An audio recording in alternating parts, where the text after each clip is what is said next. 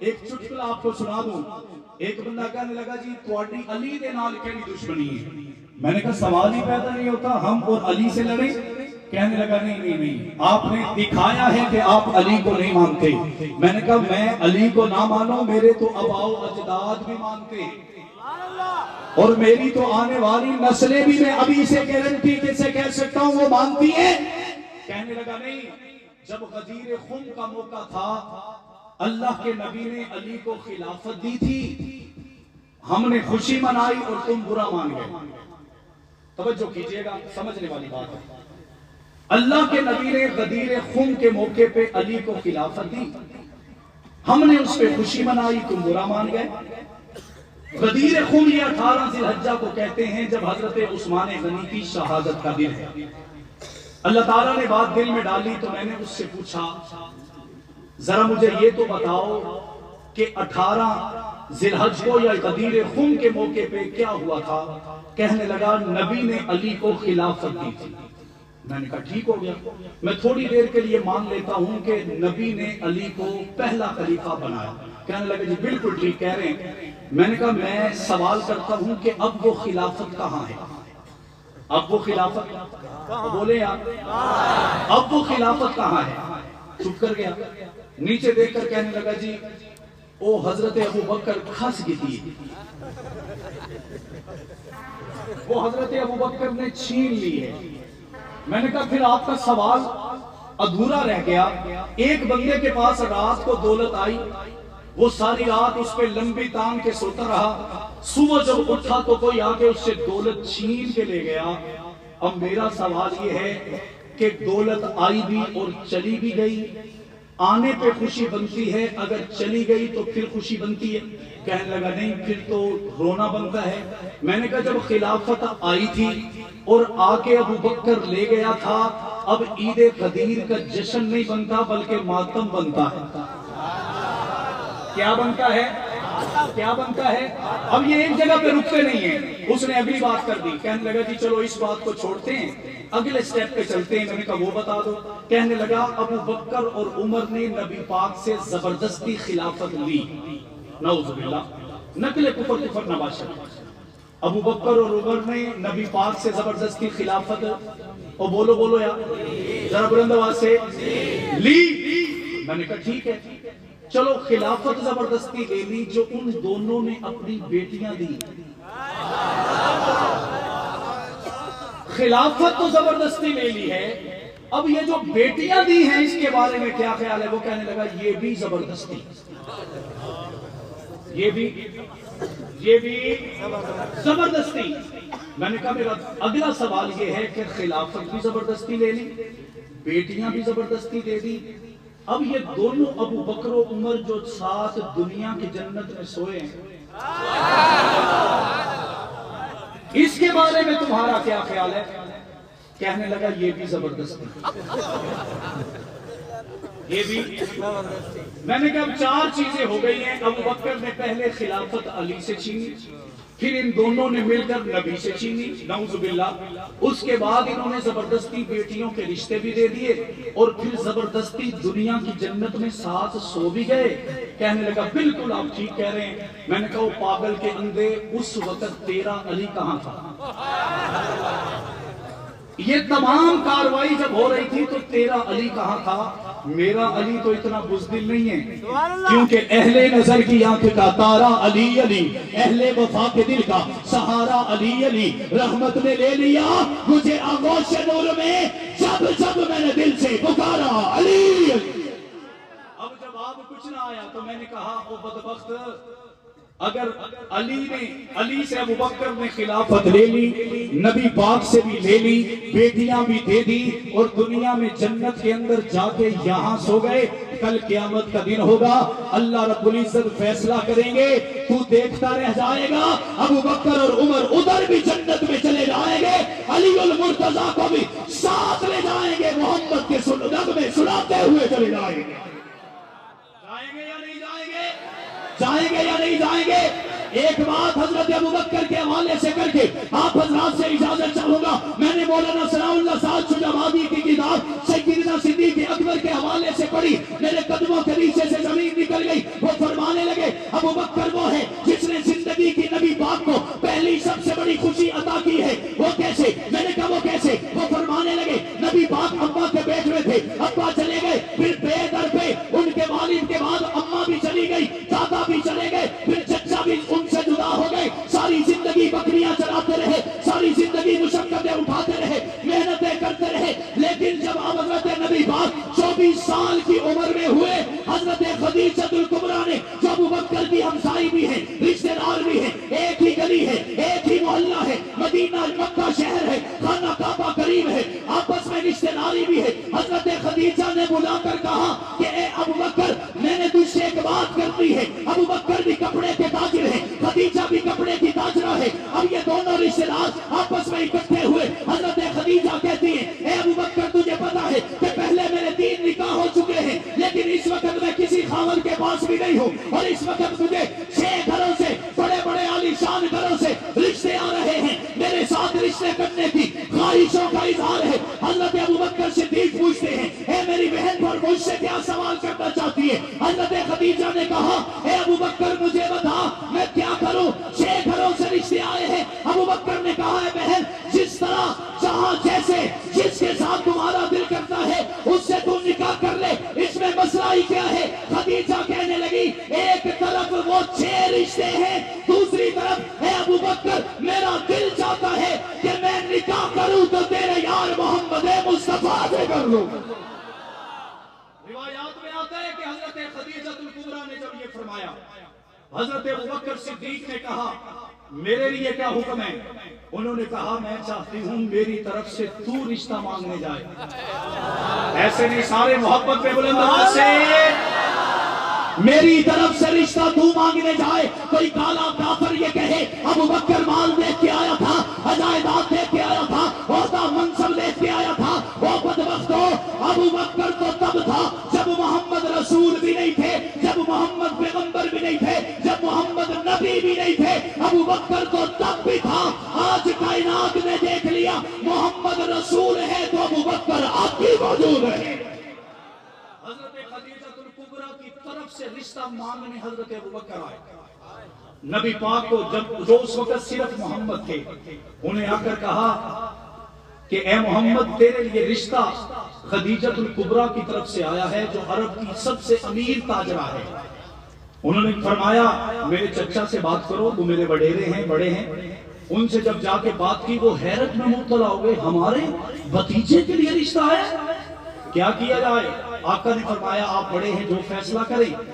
بات طے ہو گئی, اس سے اچھا رشتہ اور کہاں سے آئے. بات طے ہو گئی, ابو لہب جائے یا ابو طالب مانگنے جائے. دونوں نے مشورہ کیا, انہوں نے کہا ہم دونوں نہیں جاتے, جو لے کے آیا ہے وہی لینے جائے. حضرت ابوبکر صدیق خدیجہ الکبریٰ کی طرف سے رشتہ لے کے آئے اور نبی مکرم کی طرف سے بھی رشتہ لے کر گئے. بات پکی ہو گئی, بات ختم کر رہا ہوں, بات پکی ہو گئی. اب طے ہو گیا کہ فلاں دن شادی ہے. خدیجہ الکبریٰ 40 سال کی ہیں, محمد مصطفیٰ 24 سال کے ہیں. شادی کے چند دن باقی ہیں یا 1 آدھ دن باقی ہے کہ حضرت نبی پاک اپنے گھر میں سر جھکا کے بیٹھے ہیں, پریشان ہیں. حضرت ابوبکر صدیق آ گئے. حضرت ابوبکر صدیق نے آ کے پوچھا اے محمد خیر تو ہے؟ آج نظریں جھکائے بیٹھا ہے, ماتھے پہ سلوٹے ہیں, پسینہ ہے, حیرانی اور پریشانی ہے, وجہ کیا ہے؟ نبی پاک نے فرمایا جو اس وقت صرف محمد تھے. میں بار بار اس وجہ سے کہہ رہا ہوں کہ پتہ ہونا چاہیے کہ ابوبکر آج کا نہیں ہے, پہلے کا ہے. حضرت ابوبکر صدیق نے فرمایا عرض کی اے محمد خیر تو ہے؟ کہنے لگے کوئی مسئلہ نہیں. حضرت ابوبکر نے فرمایا کہ اے محمد مجھے تیرا بڑا پتہ ہے, تو پریشان ہوتا ہے تو ابوبکر کو خبر ہوتی ہے, تو خوش ہوتا ہے تو ابوبکر کو علم ہوتا ہے. میں نے کہا پھر مجھے یہ کہنے دیجئے جو ساری کائنات کا مزاج سمجھے اسے محمد کہا جاتا ہے, اور جو اس محمد کا مزاج سمجھے اسے صدیق اکبر کہا جاتا ہے. حضرت نبی پاک نے فرمایا کہ اے ابو بکر میں تجھے اور کیا کیا دکھ دوں تکلیف دوں، تیرے پہلے ہی اتنے مجھ پہ احسان ہیں، تو نے رشتہ تو کروا دیا، میں اپنے چچا کے پاس گیا تھا کہ میرے پاس تو شادی کا جوڑا بھی نہیں ہے، میرے پاس ولیمے کے پیسے بھی نہیں ہیں، اب میں کیا کروں؟ تو دونوں چچاؤں نے اپنی حالت کو دیکھ کر مجھے جواب دے دیا، اب شادی سر پہ ہے، نہ کھانے کے پیسے ہیں نہ کپڑوں کے پیسے ہیں۔ صدیق اکبر نے مسکرا کے کہا اے محمد بس اتنی سی بات۔ حضرت ابوبکر گئے، شادی کا جوڑا بھی لے آئے، اور ساتھ میں ایک روایت میں ہے 101 میں ہے 1000 درہم کی تھیلی لا کر آمنہ کے در یتیم کے قدموں میں رکھ دی۔ اللہ کے نبی ان درہموں کو یوں ہاتھوں میں ہلا رہے ہیں اور ابوبکر کی آنکھوں میں دیکھ کر مسکرا رہے ہیں اور بتا رہے ہیں کہ یہ وہی پہلا یار ہے، دلدار ہے۔ روایات میں آتا ہے اتنی دیر میں حضرت خدیجہ الکبریٰ کے گھر سے بھی شادی کا جوڑا آ گیا۔ اب ہمارے ہاں سسرال کے گھر کی آئی ہوئی چیز جنت کی سے آئی ہوئی چیز سے کم نہیں ہوا کرتی۔ حضرت نبی پاک نے جواب دے دیا کہ میں نے تو ابوبکر کا دیا ہوا جوڑا پہن لیا ہے۔ حضرت خدیجہ نے جواب میں پھر سوال کیا کہ اے محمد جو میں نے جوڑا بھیجا ہے وہ زیادہ قیمتی ہے، ظاہری بات ہے جو تاجرہ ہے، جو امیر عورت ہے، اس نے اپنے دلدار و منٹھار و جان نثار کو ویسا تحفہ دینا ہے جو اس کے مزاج کے مطابق ہوگا، اس کی دنیا کے لیے، اس کی عظمت کے لیے دیکھ کر بھیجنا ہے۔ حضرت نبی پاک کو پیغام بھیجا کہ جو میرا جوڑا ہے وہ زیادہ قیمتی ہے، جو آپ نے پہنا ہوا ہے وہ کم قیمتی ہے۔ نبی پاک نے دوبارہ جواب بھیجا کہ جو تیرا قیمتی جوڑا ہے وہ تیرے سامنے پہن لوں گا، جو میں نے پہنا ہے میرے لیے وہی قیمتی ہے جو کہ میرا یار ابوبکر لے کے آیا ہے۔ یہ حضرت ابوبکر صدیق ہے جنہوں نے نبی پاک کو ساری زندگی عظمتوں میں، رفتوں میں، بلندیوں میں، عنایتوں میں، رحمتوں میں، چلنے میں، پھرنے میں، اٹھنے میں، بیٹھنے میں، آنے میں، جانے میں، جہاد میں، افطار میں، گفتار میں، للکار میں، یلغار میں، جہاد اور تلوار میں نبی کا ساتھ دے کر ہر گلی کوچہ کریا بستی نگر کے اندر جا کر نبی پاک کا احترام کر کے دفاع کر کے دکھایا۔ اسی دفاع کو دیکھ کر حق نواز جنگی جوانی لٹا گئے، اعظم طارق علی شر حیدری، ایثار القاسمی اور ضیاء الرحمان فاروقی اپنے جسم کو چلنی کروا گئے، ٹکڑے کروا گئے۔ اظہار اور اظہار اور مختار اور علامہ مسعود الرحمان عثمانی اپنی جوانیاں لٹا کر بتا گئے کہ 14,000 لاشیں صحابہ کی عزت کے لیے قربان کیے جا چکے ہیں، بچے یتیم ہوئے ہیں، بیویاں قربان ہوئی ہیں، والدین میں سہارا ہوئے ہیں، لیکن اعلان وہی ہے، پیغام وہی ہے۔ ہم صحابہ کا بھی نغمہ سنائیں گے، ہم اہل بیت کا بھی نغمہ سنائیں گے، ہم تفرقے میں نہیں پڑ جائیں گے، ہم فرقہ واریت کی طرف نہیں جائیں گے، ہم گھر والوں کا بھی بتائیں گے، ہم گھر والوں کا بھی بتائیں گے، اہل بیت کا بھی بتائیں گے اور صحابہ کا بھی بتائیں گے، اور دنیا کو یہ بتاتے رہیں گے جب تک جسم میں خون کا ایک قطرہ بھی باقی تھا ہم صحابہ کا پہرا دیتے رہے۔ اب ہم جا چکے ہیں تو حق نواز کا بیٹا کھڑا ہے، ہاشم کا بیٹا کھڑا ہے، ضیاء الرحمان فاروقی کا بیٹا کھڑا ہے، مسعود الرحمان عثمانی کا بیٹا کھڑا ہے، مختار سیاد کا بیٹا کھڑا ہے، اور یہ اعلان کر رہا ہے جیسے وہ چلے گئے ہم بھی چلے جائیں گے، لیکن سر کی بازی لگاتے ہوئے طیبہ طاہرہ عابدہ عاتقہ لائقہ عفیفہ پاکیزہ مقدسہ عظیمہ صالحہ عابدہ حافظہ عالمہ زاہدہ اما عائشہ الصدیقہ کی عزت کا پہرا بھی دے جائیں گے، حسن و حسین کے نغمے بھی سنا جائیں گے، اور علام حضرت امیر معاویہ رضی اللہ تعالیٰ عنہ کا پرچم بھی لہرا جائیں گے۔ جامع عبداللہ بن مسعود میں بیٹھنے والے سنیو، آج وعدہ کرو جب تک جسم میں جان رہے گی ہماری زندگی صحابہ کے نام رہے گے، ساتھ چلیں گے، پیچھے تو نہیں ہٹیں گے۔ تم ایسا کرنا کوئی جملوں کوئی ستارہ سنبھال رکھنا، تم ایسا کرنا کوئی جملوں کوئی ستارہ سنبھال رکھنا، میرے اندھیروں کی فکر چھوڑ بس اپنے گھر کا خیال رکھنا۔ وآخر دعوانا